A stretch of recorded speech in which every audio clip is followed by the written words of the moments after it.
Assalamualaikum warahmatullahi wabarakatuh. Kembali lagi bersama channel saya ini. Pada kali ini kita masih tetap akan membahas atau latihan soal P3K ya, tahap 2, lengkap dengan pembahasan untuk semua formasi. Ya, langsung saja. Soal pertama yaitu Anda ditunjuk menjadi moderator dalam diskusi lintas departemen. Apa yang akan Anda lakukan? A. Menjalankan peran dengan adil dan netral. B. Mengutamakan departemen Anda. C. Menyuruh pihak lain mengatur diskusi. D. Menolak karena tidak nyaman. E. Mengatur sesuai keinginan sendiri. Jawaban yang paling tepat adalah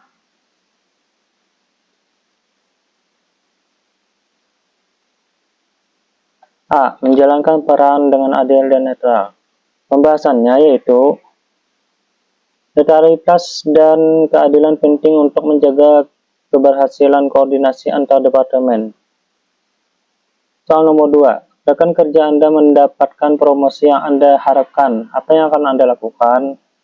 A. Merasa iri dan menjaga jarak. B. Mengucapkan selamat dan tetap profesional. C. Menyindirnya di media sosial. D. Membandingkan hasil kerja ke atasan. E. Menuduh adanya ketidakadilan. Jawaban yang paling tepat adalah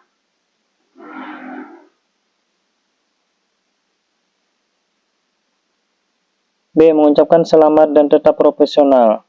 Pembahasannya yaitu menunjukkan sikap dewasa dalam menerima keberhasilan orang lain mencerminkan integritas pribadi yang tinggi. Soal nomor 3. Anda mendengar kabar tidak benar tentang rekan kerja. Apa yang akan Anda lakukan? A. Menyebarkan ke orang lain. B. Mengabaikan kabar tersebut. C. Mengklarifikasi langsung ke yang bersangkutan. D. Mengolok-olok bersama teman. A. Menulis status sindiran di media sosial. Jawaban yang paling tepat adalah C. Mengklarifikasi langsung ke yang bersangkutan. Pembahasannya yaitu mengklarifikasi langsung adalah bentuk komunikasi yang bijak dan menghindari konflik akibat salah paham. Soal nomor 4. Anda mendapat tugas mendadak saat hendak pulang. Apa yang akan Anda lakukan?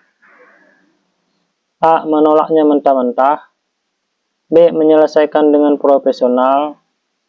C. Mengerjakannya dengan marah-marah. D. Mengeluh di grup kantor. A. Menunda sampai esok hari tanpa izin.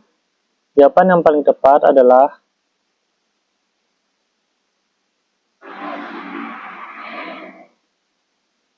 B. Menyelesaikannya dengan profesional. Pembahasannya yaitu profesionalitas ditunjukkan dengan kesiapan menjalankan tugas secara bertanggung jawab. Soal nomor 5. Rekan Anda sering meminjam alat kerja Anda tanpa izin. Bagaimana sikap Anda?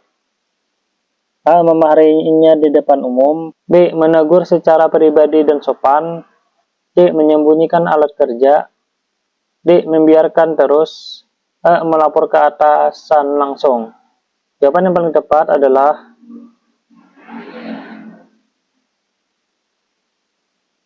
B. Menegur secara pribadi dan sopan. Pembahasannya yaitu teguran pribadi dengan sopan menunjukkan komunikasi efektif dan menjaga hubungan kerja. Soal nomor 6.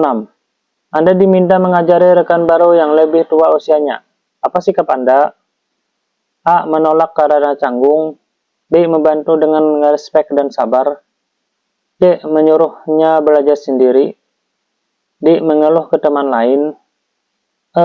Mengajari dengan ogah-ogahan. Jawaban yang paling tepat adalah B. Membantu dengan respek dan sabar. Pembahasannya yaitu usia tidak menjadi penghalang untuk saling berbagi ilmu dengan respek dan sikap positif. Soal nomor 7.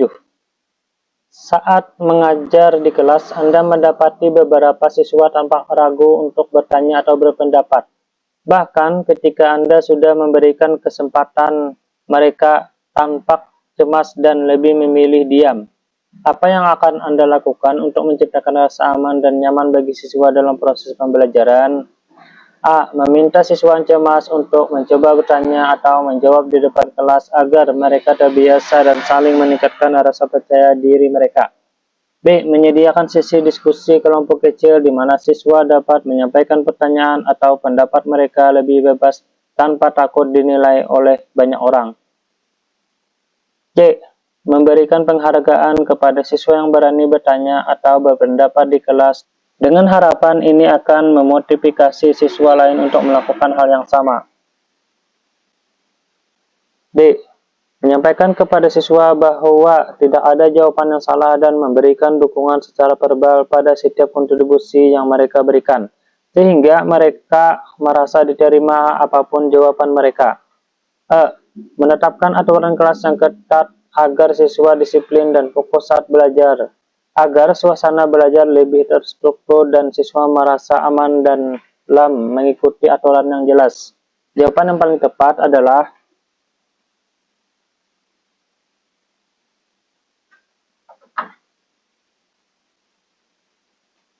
D. Menyampaikan kepada siswa bahwa tidak ada jawaban yang salah dan memberikan dukungan secara verbal pada setiap kontribusi yang mereka berikan, sehingga mereka merasa diterima apapun jawaban mereka. Pembahasannya yaitu menciptakan rasa aman dan nyaman dalam kelas melibatkan penerimaan terhadap setiap kontribusi siswa tanpa menghakimi. Opsi D adalah pilihan terbaik karena menekankan pentingnya validasi dan dukungan verbal yang sangat membantu siswa yang ragu-ragu atau takut salah. Hal ini menciptakan lingkungan belajar yang inklusif, membangun kepercayaan diri siswa, dan mengurangi kecemasan dalam berpartisipasi. Soal nomor 8. Anda adalah seorang guru yang berusaha menerapkan strategi pembelajaran yang berpusat pada peserta didik di kelas Anda. Dalam kegiatan pembelajaran, Anda ingin mengoptimalkan keterlibatan peserta didik agar mereka lebih aktif dan mandiri dalam memahami materi.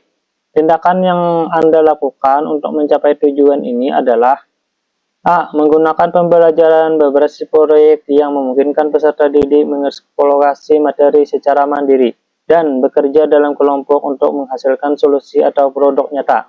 B. Menyampaikan materi secara penuh dengan ceramah atau memastikan seluruh materi tersampaikan, sambil memberikan beberapa soal latihan di akhir sesi pelajaran. C.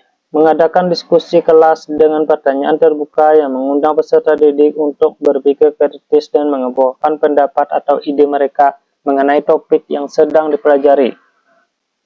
D. Memberikan tugas-tugas individu secara rutin agar peserta didik lebih sering berlatih memahami materi yang telah diajarkan. E. Mengikuti langkah-langkah dalam buku teks secara rinci dan mengharuskan peserta didik untuk menulis catatan yang sama, agar mereka memahami poin-poin penting dari materi. Jawaban yang paling tepat adalah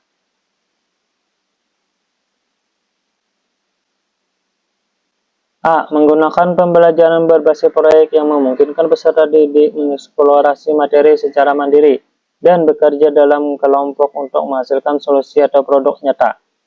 Pembahasannya yaitu pendekatan berbasis proyek atau project-based learning memberikan ruang bagi peserta didik untuk lebih aktif dan mandiri dalam belajar. Mereka tidak hanya menerima materi, tetapi juga terlibat dalam eksplorasi, analisis, dan pembuatan produk nyata yang meningkatkan pemahaman dan keterampilan abad 21. Soal nomor 9. Anda merencanakan pembelajaran dengan kunjungan ke lingkungan sekitar sekolah. Peserta didik akan Anda ajak mengamati tanaman di halaman sekolah yang dalam kondisi layu. Strategi yang Anda pilih untuk melatih kemampuan menyelesaikan masalah dan berpikir kritis pada peserta didik adalah A. Meminta peserta didik mengidentifikasi masalah terlebih dahulu. B. Meminta peserta didik untuk membuat rencana penyelesaian. C. Meminta peserta didik menyelesaikan masalah tanaman yang layu. D. Meminta peserta didik menganalisis solusi menyeburkan kembali.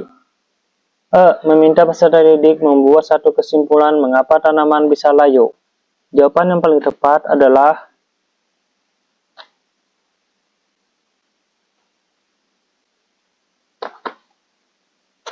A. Meminta peserta didik mengidentifikasi masalah terlebih dahulu. Pembahasannya yaitu langkah awal dalam menyelesaikan masalah adalah mengidentifikasi permasalahan secara tepat. Hal ini mendorong peserta didik untuk berpikir kritis terhadap situasi yang diamati sebelum membuat rencana atau solusi. Soal nomor 10. Anda adalah seorang guru berharap peserta didik mampu menjelaskan dan membuktikan teorema Pythagoras dan Trifle Pythagoras. Langkah pembelajaran yang Anda lakukan bertujuan untuk menumbuhkan kemampuan berpikir kritis. Strategi yang Anda lakukan dalam nalar kritis peserta didik adalah A. Meminta peserta didik menganalisis langkah-langkah pembuktian teorema Pythagoras dengan berbagai cara. B. Memberikan rumus teorema Pythagoras dan meminta peserta didik untuk menghafal serta menerapkan rumus tersebut dalam menyelesaikan soal-soal latihan. D. Mengajak peserta didik berdiskusi dalam kelompok tentang penerapan teorema Pythagoras dalam berbagai kasus nyata. Kemudian, meminta setiap kelompok menyajikan hasilnya di depan kelas. D. Meminta peserta didik untuk meneliti asal-usul teorema Pythagoras, menuliskannya dalam esai, dan mempresentasikan hasil penelitiannya. E. Memberikan contoh-contoh soal teorema Pythagoras.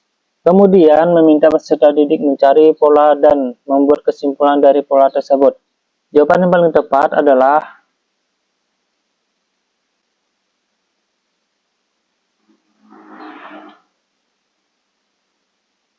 A. Meminta peserta didik menganalisis langkah-langkah pembuktian teorema Pythagoras dengan berbagai cara.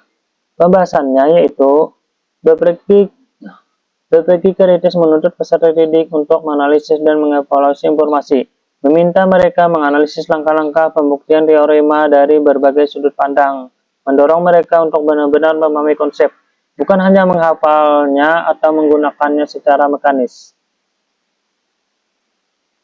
Nah, itu tadi beberapa soal P3K yang sering muncul di seleksi P3K sebelumnya. Saya doakan semoga kalian lulus dan sukses dalam seleksi P3K tahun ini.